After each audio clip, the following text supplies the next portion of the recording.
Hi, Michael. Thank you for Hi, coming Bobby. on my thank you for coming on my show, No Beef podcast.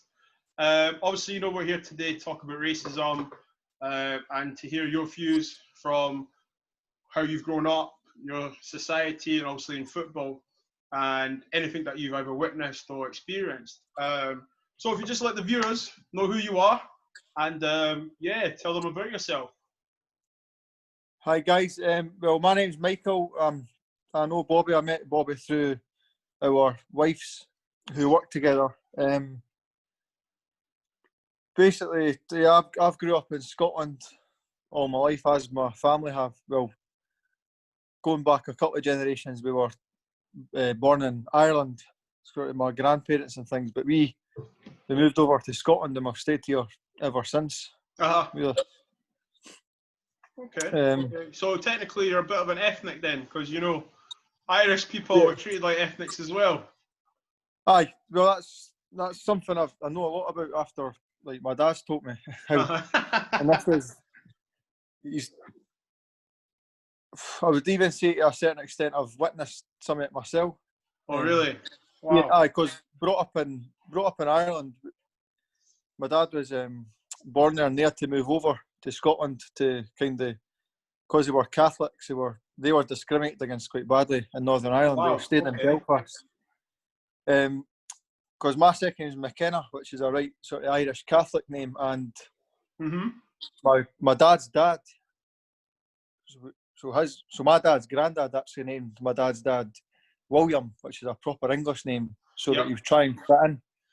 And that actually got him work in Ireland, because he used to just go by his first name, which was William, which everyone thought, well, he must be on the other side, if you like. So it wasn't until he worked with BT, British Telecoms, he worked himself quite high up the ladder. And a new boss took over and basically said, like, what's your name? And he'd say, like, William, Bill, like, nice to meet you. What's your second name? And he said McKenna. And ever since that, he just got handed a brush and shovel. So that was his new job. So after that, that's when they knew they had to get out, because everything was obviously happening with IRA. Sort of. Yeah. And that was my dad's story, how they ended up moving to Scotland for a more peaceful life, actually. That's crazy to think that it's very astonishing and quite breathtaking to hear that a white family is moving from a white country because of your beliefs. Yeah. So it's actually it's good, because I'm glad you said that, Michael, because it shows that racism, prejudice, and stereotyping isn't just towards black people; it's towards white people. Unfortunately, there is beef between Catholics, Protestants. We'll be talking rubbish if we act like that didn't happen, especially in those days. So thank you for sharing light on that, actually, because it's quite good to hear that you have experienced stuff like that, and so you are aware of like how black people have been treated in the past and to present day, so you can relate to it. Okay, maybe not for the colour of your skin, but for your heritage, Well, thank you for that. I would just like to add that Mikey actually plays for Arbroath Football Club as well. Just putting that out there. No, nobody's probably even heard of them. Going on to the next question, Mike. Do you think racism exists in Edinburgh? There's definitely. It's a hard one, because see, when you say racism, is racism just directed sort of discrimination because of the colour of your skin, or would you classify like racism? For me, racism is racism. Racism is racism. Whether your heritage, your colour of your skin, if you're English, Scottish, Irish, black and white, vice versa, Asian, anything. If you're treating someone completely different or being nasty towards them because of they look different, that's how I define racism. Aye. Oh, well, yeah, definitely does exist then, because it's been going on for ever since I can remember, and it was very evident with the whole independence thing. That's what probably brought it to light more than me. I mean, obviously Scotland were going for their independence. Yes, okay, yeah. That's when I really found a divide in people, and the Unionists, their view on it was, if they get independent, Nicola Sturgeon's just going to let all the immigrants in, and that was kind of their view. It was really sort of shallow-minded, actually. And before all the BLM stuff, I actually I used to be in debates constantly with people about whether it was at football or work or things, about, because I was quite a strong, like, pro-independence. I wanted it just because no, the only reason is because it sounded like a better, everything that they were sort of voting for sounded good. Yeah, it wasn't. Oh no, of course. There was both sides to it. At the end of the day, it's like politics. With politics, there's always going to be a side you have to pick, or some people sit on the fence. But I salute people that are honest to say they wanted independence. At the end of the day, this is your country. You want the best thing that you think for your country. So that's I want you to be honest here. We're not taking sides here. We're just talking about our opinions and our views. Mm-hmm. Aye, so that's when that's when I probably first got into a bit of politics, and where you notice things. And actually, the good thing about that whole thing, it got people speaking about politics, and it was quite interesting to hear people's opinions, and especially a guy like me, because I was never into stuff like that. So it was the first time me and guys I know started speaking. But that was when it was.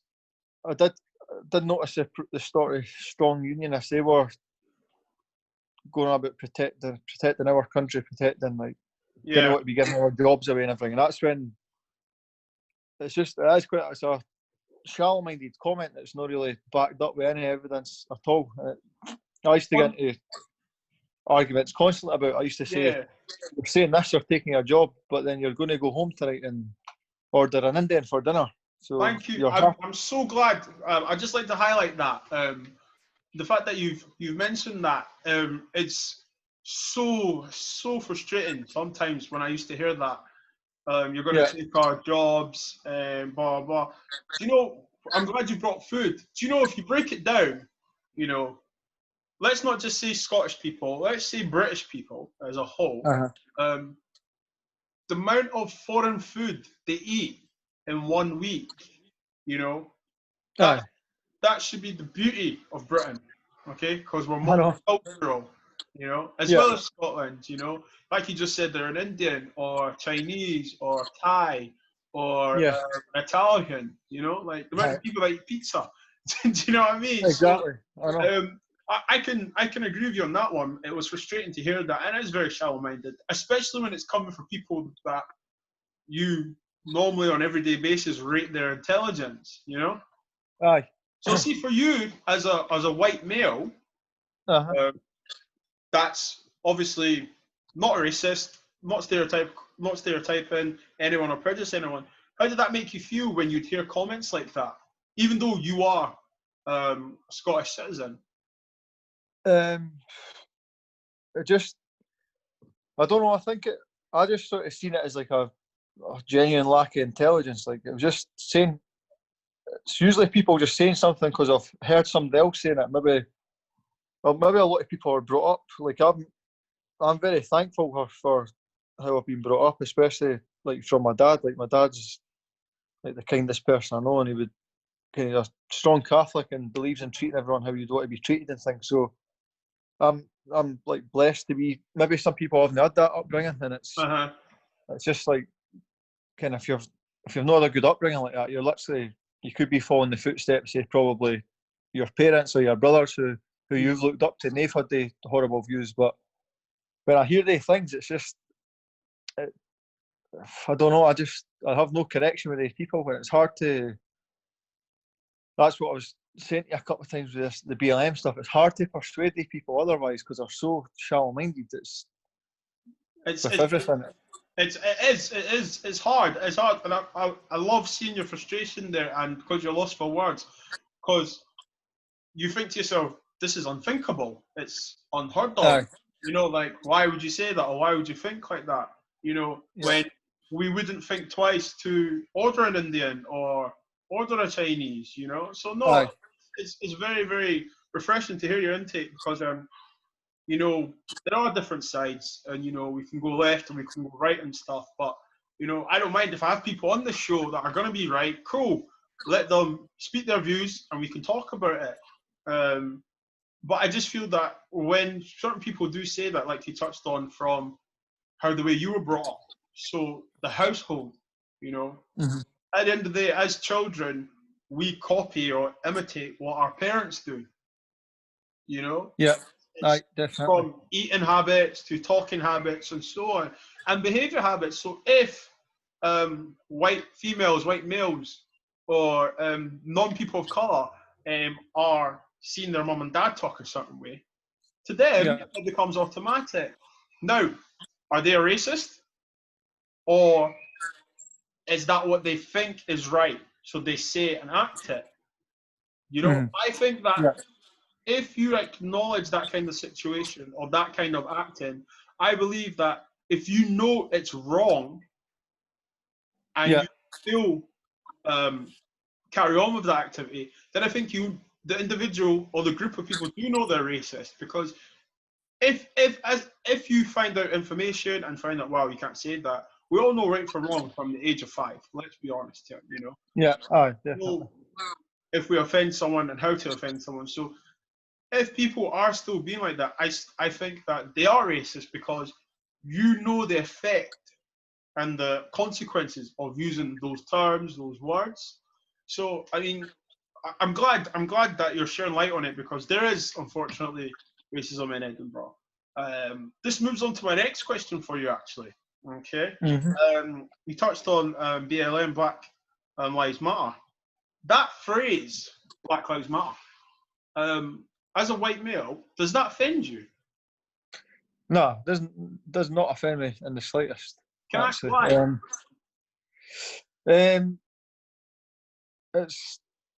It's trying, like always trying. I think first of all, with social media and things, there's that many opinions and sort of snippets of stories flying about. It's just so erratic that people are just so quick to maybe share something or do something or say something, and when we actually break it down and try and really think what you think on the whatever's going on, like that's what I said. If like would people be doing this for no reason? It's hard to, from my point of view, maybe my life's fine. So then it's hard. Oh, why is folk protesting? Life's all good. Like maybe my life's all good, but it's hard. You need to put yourself in somebody else's position. Maybe if people are feeling so strongly, like yourselves, and you are really passionate about what's going on, it must you're doing that for a reason.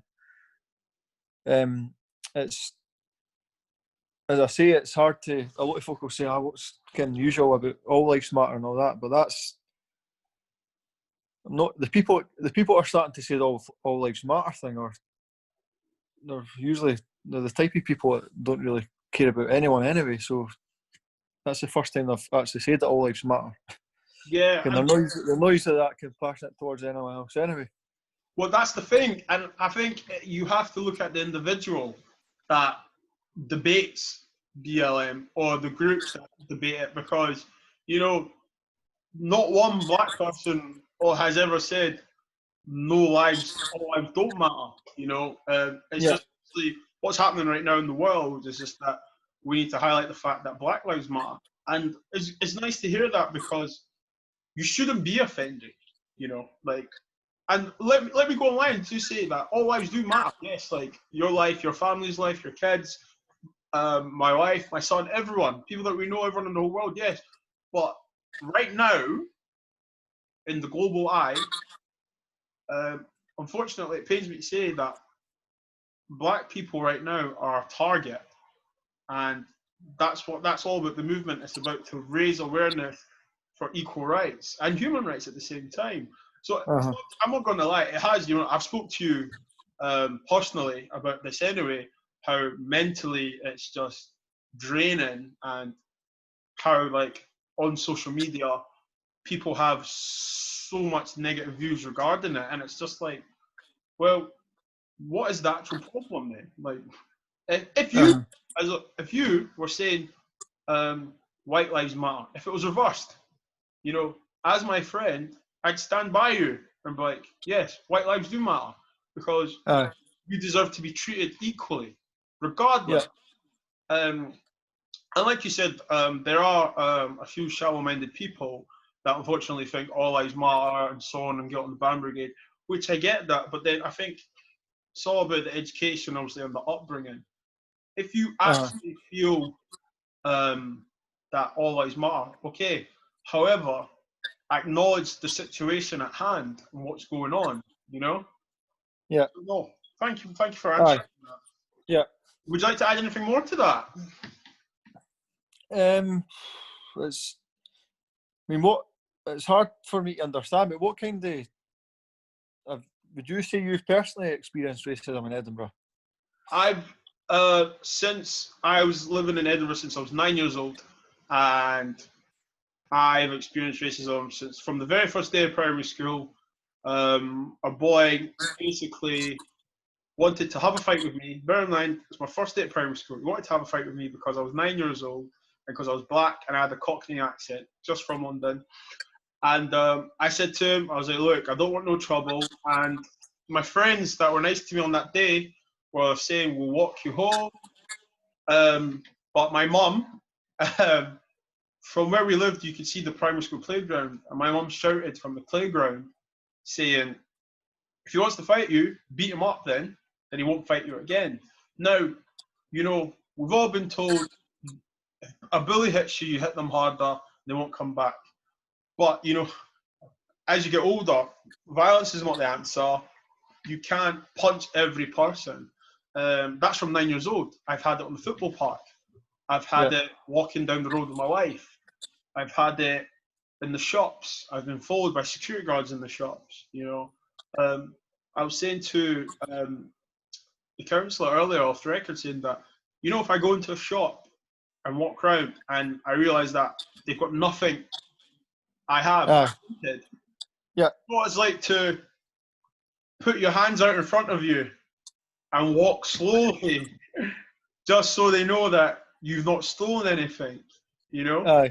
You know the Asda down our way? Yeah. The amount of times you see the security guard there will just watch me and walk away, and I look back thinking, I've not took anything though. But still, you know, it's a shame. I just hope that what I go through, my son won't have to go through, you know? I don't know. Okay, that's the one thing. That's the thing. So I don't mind taking all this hardship right now and going through the experience as long as the fight that I'm making makes a change. So when he is older, he can be free and not fear of being racially prejudiced against, you know? Yeah. And Do you think they're looking like so see, like if you see a security guard's looking at you, do you think what is it because of colour of your skin, or do they think would you say generally speaking that blacks have got less chance of getting into like a good line of work and earning good money, and therefore more of them are having to like rely on like I don't know, like cleaning jobs, finding other ways of getting money and things. Yeah, 100%. I feel that in all. I think. Sorry, carry on. I honestly think like that's where one change definitely has to come in for the top. Like that's because if that's a proper discrimination against, if there's jobs getting handed out based on the colour of your skin, that's one thing that has to. That's the first thing that has to change actually. Well, I'll tell you a interesting stat. Scottish Parliament has been valid for 21 years, and in those 21 years, there's been, I think it's like 64 members of Parliament, and only 4 or 5 of them have been non-colour. Really? 21 years. In the 21 years. And they were male, no female. So, exactly. And right now, the Parliament, I believe, is all white. Now, if we're talking about the top, you know, imagine me growing up. What do you want to be, Bobby? Well, I see around me, there's not many black people of anything. So, I just want to be able have a good job or something, you know. Uh-huh. And we're not, and that's not me saying that black people should be given jobs because of the colour of their skin. No, what I'm saying is that if me and you go for the same job, whether it be an administrator or an office manager or somewhat, let it Yeah. be the best person on the day that gives the best interview. Aye, definitely. Not should it be that when they read Bobby Nwanze, nah, no chance. Or if they read Michael McKenna, I'm not really sure about that. Do you know? Yeah. If they, for example, a John Smith or, do you know what I mean? A very British name, they're like, oh, okay, boom.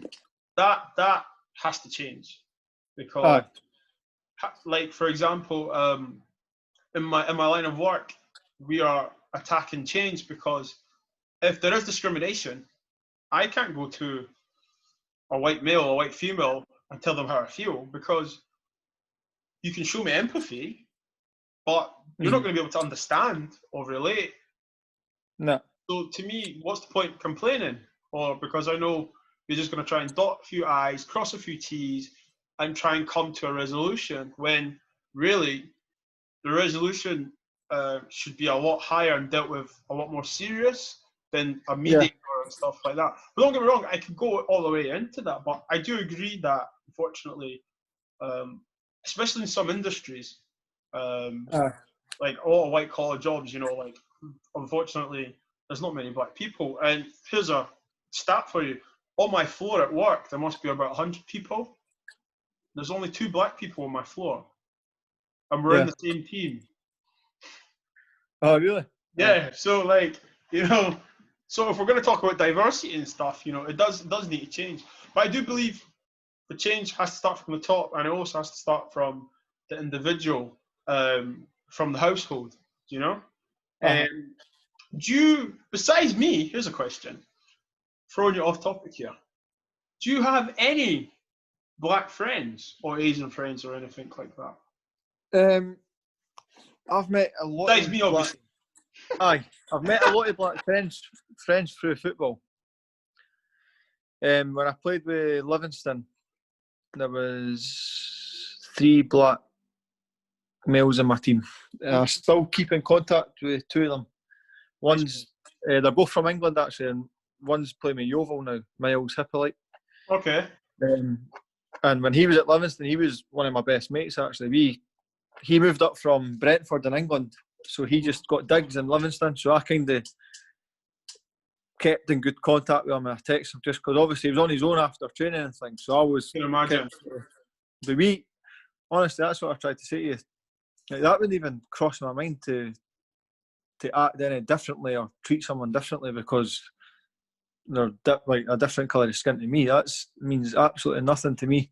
And so it should. You know what I mean? I agree with that. You know, we're all people at the end of the day. We bleed the same colour, you know? Yeah, and I went, there was a wee stage actually, cringy stage in my life when I used to go to, like, remember sports stores and things. So I'll show you some pictures next time we see each other, but just before I met Zoe, I used to dress like with it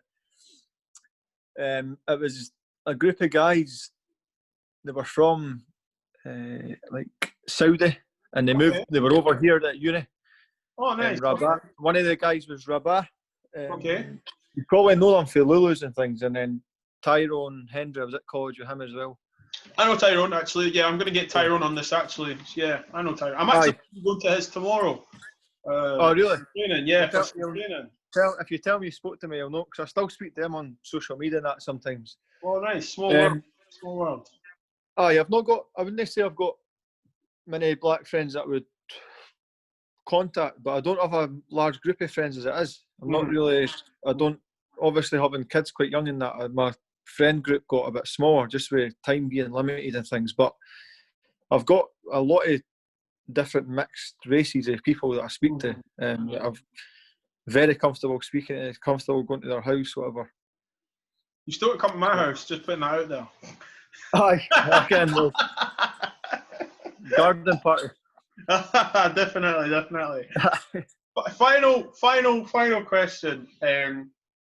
How do you feel about being on here talking about racism. I know it's probably sad that 2020, like both our wives are mixed race.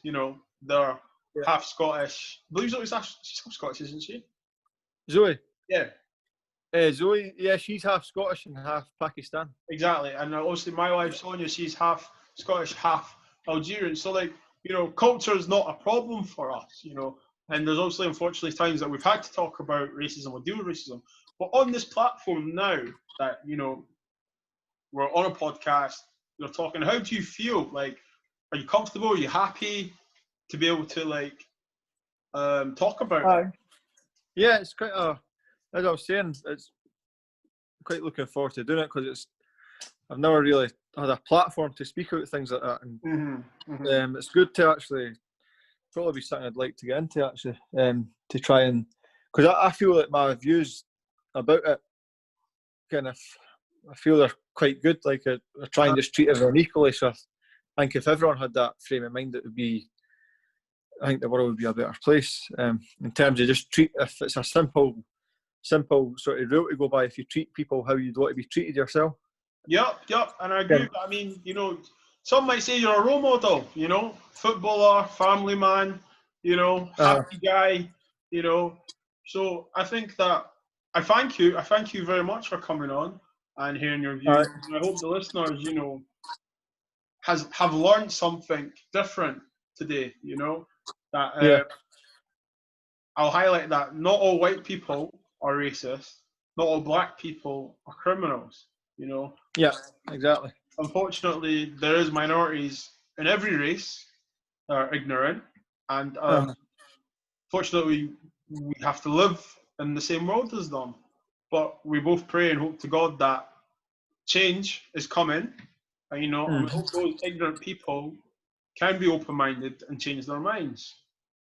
Yeah, exactly. It's the one thing I do notice a bit, and it's try to be more conscious and tell people. But see if there is something that's went on, and if somebody's telling you a story about something that happened in their day, I have noticed a lot of people, if it is like a black man, an Asian man, you have to point that fact out rather than try and just like, why do you have to say that? Like they maybe say, "Oh, I met this black guy earlier. He was really nice." It's like, why do you have to mention that? You would never say, "I met this white guy earlier who was really nice." It's just a kind of try and get away from the talking about colour thing. It's to be honest with you, that's true. I think there has been a few instances where I've been described like that, and I've been like, why didn't you just say you just met a guy called Bobby? I wouldn't go to my cousins and be like, oh yeah, just made a new friend, his name is Michael, he's white, Yes, I know. You know what I mean? But unfortunately, that's just what we live amongst, And I just hope conversations like this can be had, and going forward, the awkward conversation can be had and dealt with and acknowledged, and then going further in the future, people will be so much aware and be like, I can't say that. Actually, I wouldn't want someone to talk like that about me, so why would I talk about someone like that? Exactly. Yeah, that's right. It's just try to be mindful of other people. That's it. Well, what I'm going to say is that thank you for coming on. The No Beef podcast. Safe to say there's no beef between me and you, as we are good friends. So I'd just like to say thank you for coming on. You're welcome. We'd love to have you on again, definitely. I'll come on, or if you want to, obviously I can come on with Zoe one night because she's got a few different stories she could tell. That'd be brilliant. Yeah. But anytime, mate. It was good to speak to you. Thank you very much. I'll speak to you soon, Bob, right? Okay.